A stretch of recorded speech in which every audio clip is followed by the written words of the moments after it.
Hello, my dear students, my well-wishers, my viewers, and my dear friends. This is your own Dr. Ranjan Sinha. I welcome you all in my channel, RKS Academy Zone.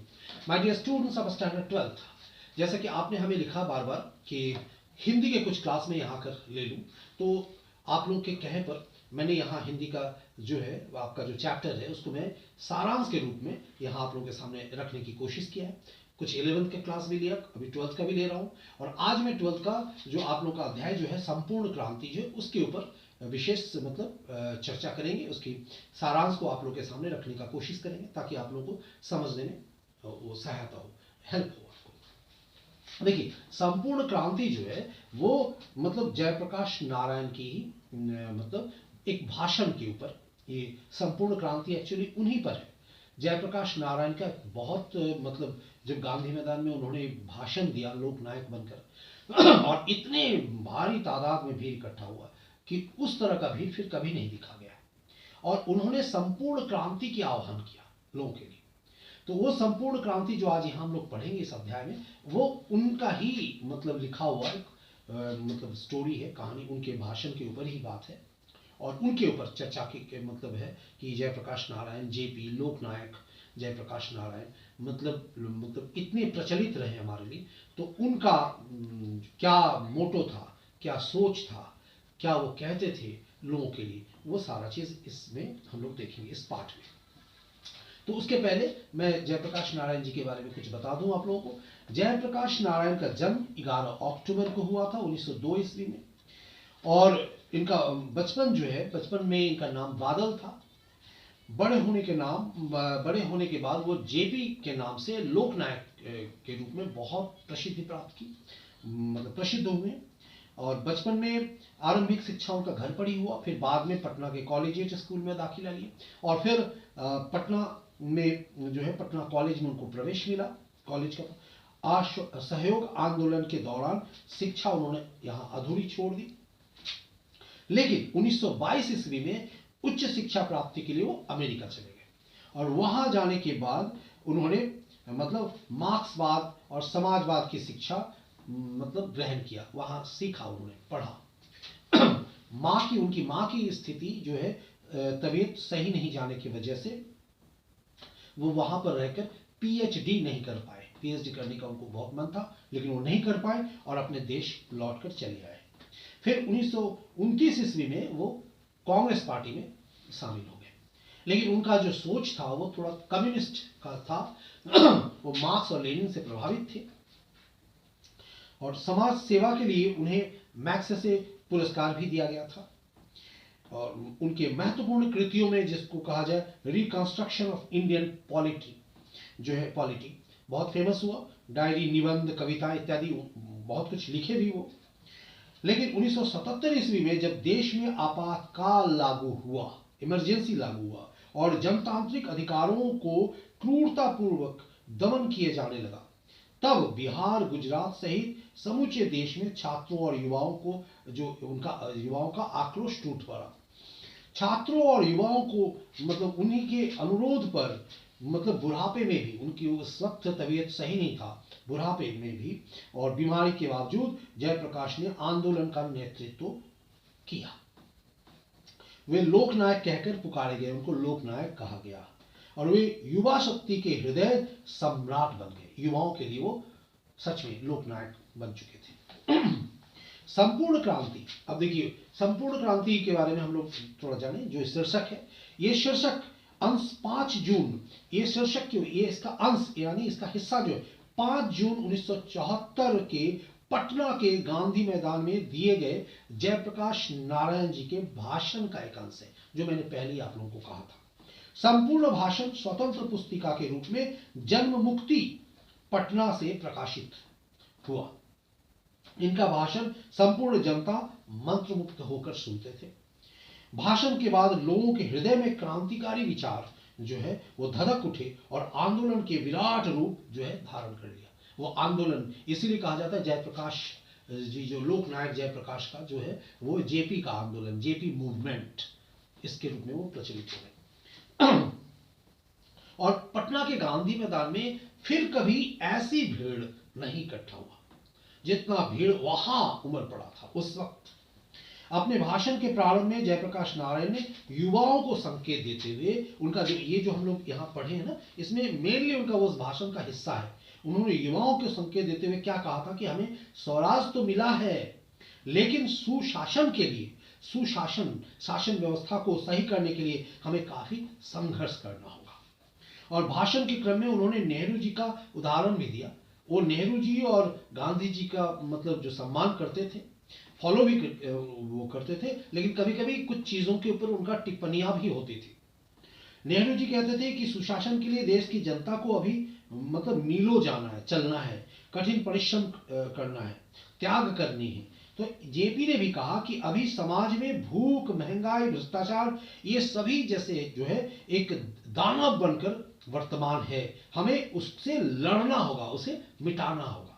और इसके लिए उन्होंने युवाओं को आह्वान किया कि आप हमारे शक्ति हैं, आप कल के भविष्य हैं, आप हमारे ताकत हैं। अगर आप एक रूप में, एकजुट में अगर मतलब ये सोचकर कि हमें इसे हटाना है, ये कहकर ये सोचकर अगर आंदोलन में हिस्सा लेते हैं बिना किसी लाभ या नुकसान के, तो अवश्य हमें वो स्वराज और स्वतंत्रता हासिल होगी।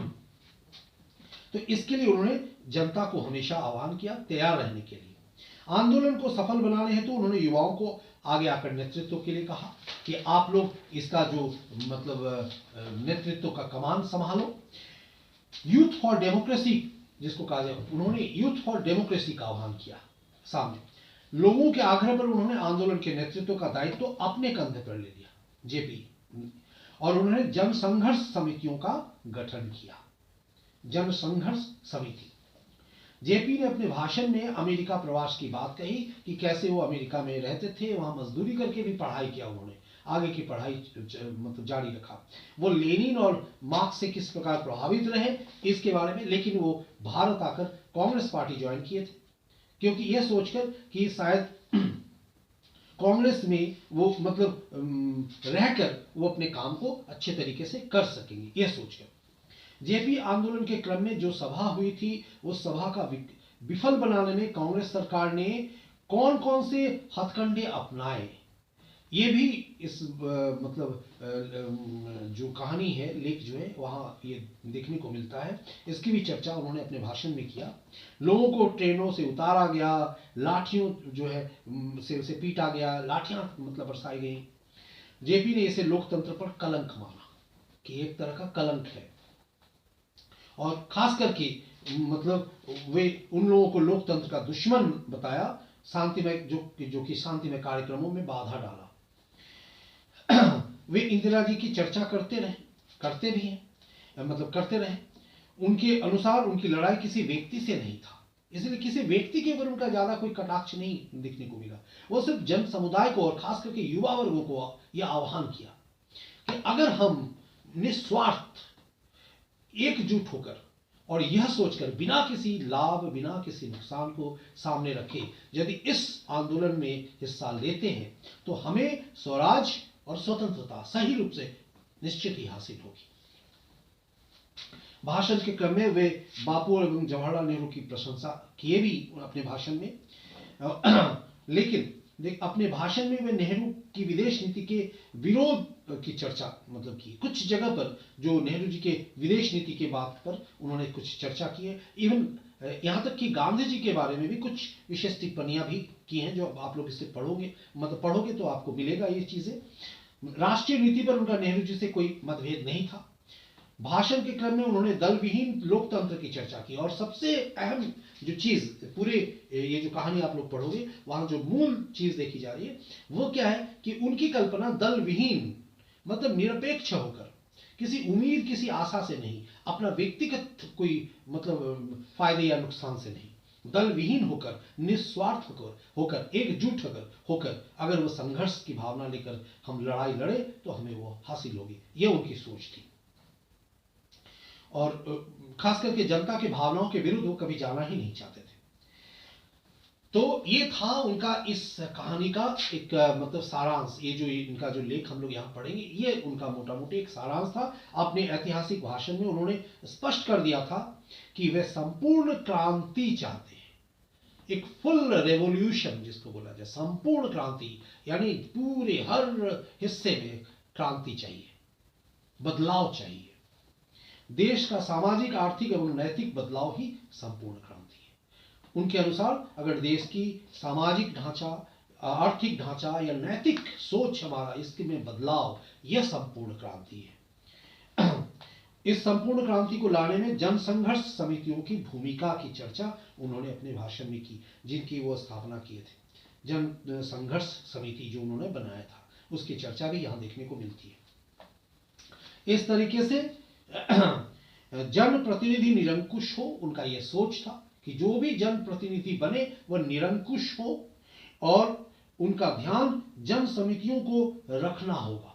मतलब जन समिति जो बना उसके प्रति उसका ध्यान होना चाहिए और उसका लड़ाई निस्वार्थ, भेदभाव विहीन, स्वार्थ से नहीं पड़े और लाभ नुकसान को बिना सोचे होना चाहिए। तभी जाके हमें पूर्ण स्वराज और पूर्ण स्वतंत्रता प्राप्त हो सकता है। तो इस तरह का समाज की जो कल्पना, इस तरह की स्वतंत्रता की कल्पना हमारे जेपी जी ने देखा और उन्हीं का जो सोच, उन्हीं की जो भाषण, उन्हीं का जो मतलब उस वक्त का जो कहा हुआ चीज था, वो हमने यहाँ पर पढ़ा। ये था आपकी जो आज की स्टोरी जो था, कहानी जो था, जो संपूर्ण क्रांति के रूप में आपको पढ़ना था, जो लेख था, वो इसका मूल, इसका सारांश था जो मैंने आप लोगों को यहाँ बताया। ठीक है, तो आज के लिए इतना ही। इसको आप देख लेंगे, मैंने कोशिश की आपको बता देने की, समझा देने की, तो आप लोग इसको पढ़ लेंगे। मेरे ख्याल से आपको समझ में भी आ गया होगा और ये आपके लिए इंपॉर्टेंट चैप्टर भी है। इससे रिलेटेड जो शॉर्ट क्वेश्चंस है उसको आप बनाएंगे, प्रैक्टिस करेंगे। ठीक है, तो आज के लिए इतना ही, फिर मिलते हैं दूसरे क्लास में। Take care, bye bye, see you, thank you.